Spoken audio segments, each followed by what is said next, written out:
দিনের অবরুদ্ধ গাজা ভূখণ্ড থেকে ইসরায়েলে ব্যাপক হামলা চালিয়েছে ভূখণ্ডটির স্বাধীনতাকামী সশস্ত্র গোষ্ঠী হামাস। গত কয়েক মাসের মধ্যে গাজা থেকে ইসরায়েলে চালানো সবচেয়ে বড় এই হামলায় ইসরায়েলে বেশ ক্ষয়ক্ষতিও হয়েছে। প্রাণহানির তথ্য পাওয়া না গেলেও হয়েছে আহত হওয়ার ঘটনা। হামলার পর রাস্তায় ভাঙা গাড়ির জানালা এবং ধ্বংসাবশেষ ছড়িয়ে ছিটিয়ে থাকতে দেখা গেছে। ইসরায়েলি প্রতিরক্ষা বাহিনী দাবি করেছে 10টি রকেটের মধ্যে 5টি ইসরায়েলের আকাশ প্রতিরক্ষা ব্যবস্থার মাধ্যমে প্রতিহত করা হয়েছে। তবে অন্য 5টির মধ্যে অন্তত একটি আশকেলনে আঘাত হানে, যার ফলে ক্ষয়ক্ষতি হয়।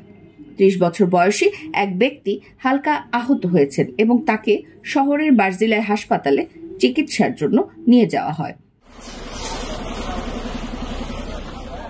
হামলার সময় আশ্রয়কেন্দ্রের উদ্দেশ্যে দৌড়ানোর সময় আরও 2 জন আহত হয়েছেন এবং হামলার পর বেশ কয়েকজনকে তীব্র উদ্বেগের জন্য চিকিৎসা দেওয়া হয়েছে।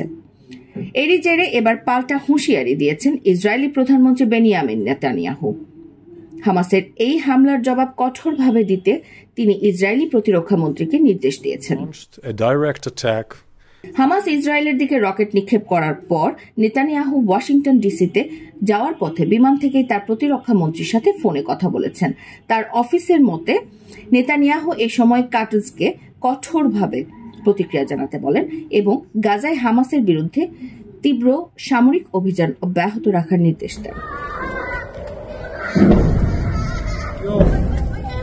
রেমিটেন্স যোদ্ধাদের ঢাকায় বিশেষ ছাড়ে রেডি ফ্ল্যাট দিচ্ছে শতভাগ বিশ্বস্ত ও নির্ভরযোগ্য প্রতিষ্ঠান প্রবাসীর সিটি।